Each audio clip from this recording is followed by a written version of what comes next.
when I do give talks, I really insist that people need to consider 3G, 4G particularly, and even 2G as well. It's not just about 5G. 5G is a great marketing tool. It's been a great marketing tool, and it is a very different technology than we're used to before. But those other ones at 4G, one of the importances of that was when we started covering the whole surface of the Earth, and we hadn't had time to get up to satellites. Whether satellites exist or not, that's another topic, so for another conversation, I think.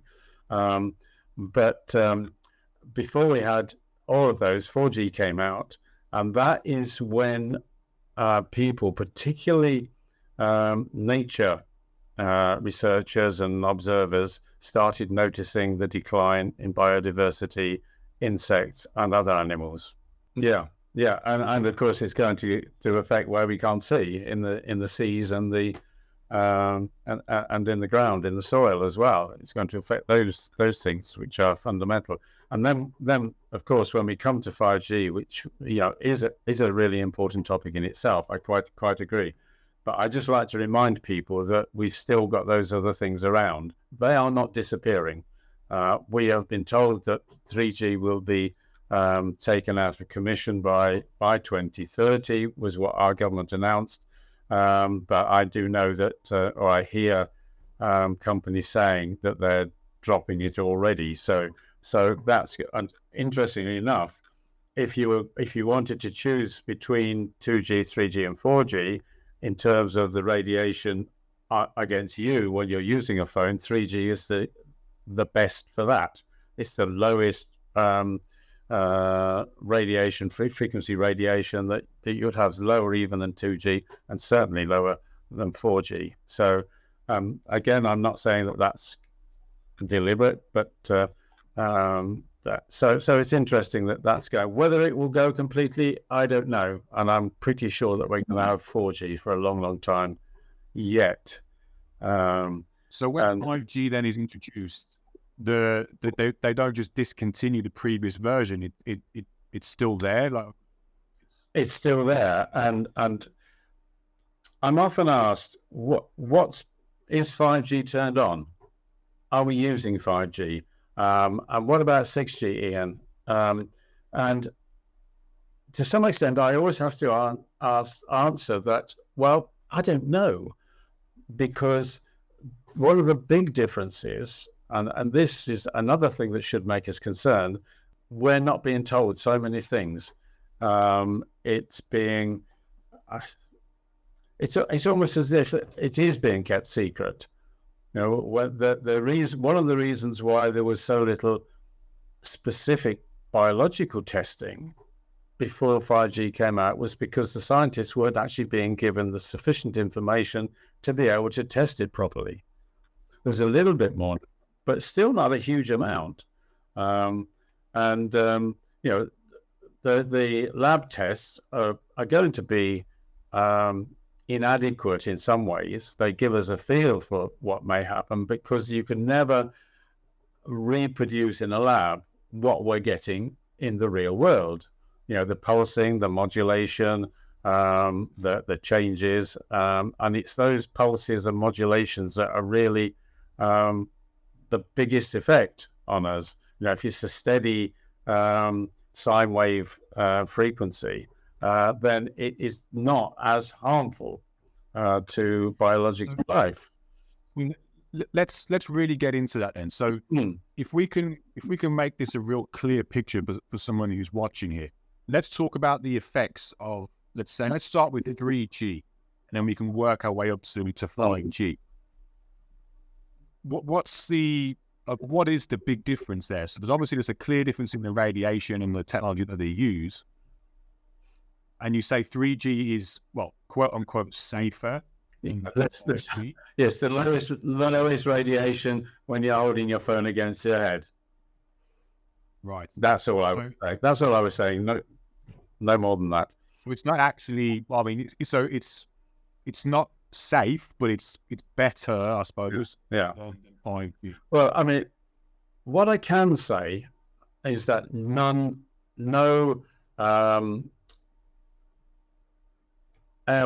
of radio frequencies are actually safe. They all have some downsides, from electricity wires that are running on pylons above your house, that way. If you look back at the work of Sam Milham, who was an epidemiologist, is an epidemiologist, he's still working. He wrote a book called Dirty Electricity, which is a really good read, actually. And he was looking at the electrification of America. And I'm not sure which way he was doing his analysis, but what he found was a correlation between when the cities around America, this city, then that city, I don't know the exact order, and he noted that some 10 years later, a similar pattern of cancers was appearing. And that gave him, he's referenced, Arthur Firstenberg has referenced him in his book as well. But I say, you can go straight to the horse's mouth, as they say, and read Sam's book as well. Both good books, incidentally, and with a historical perspective of how we got to where we are now. And it's all, it is, if you're really, really interested, it's worthwhile reading those books to get a full picture. I mean, even Charles Dickens, the writer Charles Dickens, who I'm sure you know him, yes, that Charles Dickens, who was actually a very good observer of his time, and wrote many articles in newspapers and all sorts of things, picked up on the fact that there were increasing illnesses around. And there was one doctor, I seem to remember from reading, he's mentioned in Arthur's book, George Beard, I think he was, who had spotted that there was this strange new disease. He called it neurasthenia, which was about nervous, just means nervous, a nervous disease. And they were looking, he was looking at the actual cause as an external cause. That was the name. I mean, the meaning of nerves in those days was literally our physical nerves in our body. The psychologist Freud changed all that when he introduced the word nerves or nervous to be a psychological or a mental thing, not simply the physical. So Beard was wondering what the physicality of it was. Freud changed that to a non-physicality, and really the investigation stopped there. So we've lost a lot of work that could have been done, if people had not completely switched their attitude when Freud did that, made that comment. It's all in your mind. Because they could. So there's definite then. So when society went electric, when electricity was starting to become more prominent, there is a direct correlation in between that introduction and, let's say, the impact on human health. Yes. I mean, one thing that I'm not sure is, I think it was Sam who did this comparison at the time. There's one group of people at the time in America who had no electricity whatsoever, still don't. It's called the Amish community, of course, as you will recognize. And he did take a look at those to see if the cancer had increased in them at a similar rate that it had in the rest of the population. Now, of course, it's a small control group. It's, so there's, I don't know how many Amish communities there are up and down the country. But at the time, because there was no swamping of it with radiation from the masts and that were going to come in later years, early 20th century, he couldn't do that now because they're going to be swamped by it. Maybe not quite so closely, but it's not such a clean control group anymore. Because they're going to be affected by it through the airwaves, just as the rest of us are. So that's an interesting thing. And the Amish their rates of cancer did not change at all, and they were very low. as well. So that was his comparison. And I'm pretty sure he's got that written up in his Dirty Electricity book. It's a long time since I read it, I have to confess. But it's worth that for a historical background, and you know where we've come from and how we got here. Yeah, because I was looking earlier, just before we started this. I was just trying to do some research on the dangers of 5G, just refreshing my memory. And a lot has changed over the last 5 years in terms of what you have access to on the internet for this information. It's highly, highly controlled. So I just want to share something now. So this is on PubMed. I'm not sure if you're familiar with this, but this is where all the studies, the latest scientific studies, are released. Adverse health effects 5G mobile networking under real life conditions. So this article identifies adverse effects of non-ionizing, non-visible radiation.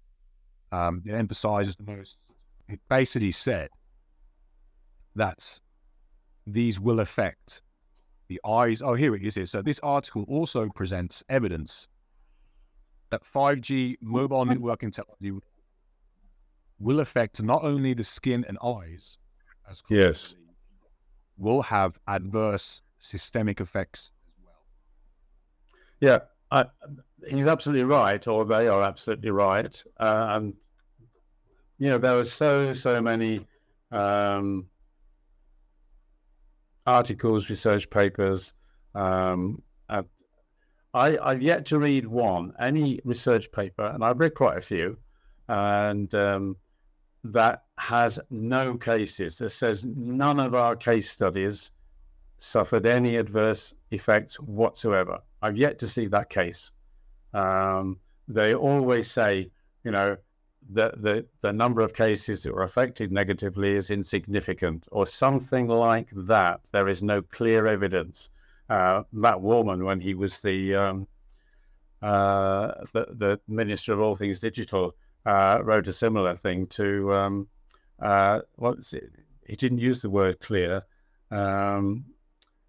There's no convincing evidence, I think was his word in the letter. But convincing to who? This is the way that yeah, exactly. That's right. It's the way they get round, or the industry, if you like, can get round it by saying things like that. But one interesting thing is, have you come across the International Commission on Non-Ionizing Radiation Protection? Bit of a mouthful.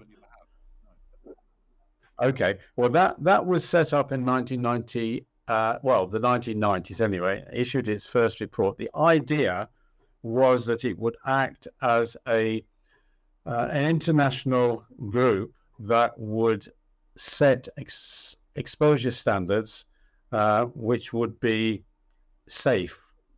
I'll use that word for now. What they actually did, they produced a paper, first one in 1998. The most recent one is in 2020, 2021. And that paper is what the UK and many other countries base their exposure limits on. Okay. Now we can argue where the limit should be, whether it should be here or whether it should be here. But what they say in that paper is it is to protect humans against substantiated, mark that word, substantiated adverse health effects. So this guideline body, which we're all relying on for our health protection in the UK, actually says there are substantiated adverse health effects. Now, I don't know how many people in the UK have actually read that paper, but very few that I've ever met. Not many, exactly. Yeah. And it's something that every single local authority, every single council should have read. The case officers in the planning department, every single one, if they are approving these masts to go up, which they are, then they should be aware that ICNA, as we call it, says that there are substantiated adverse health effects.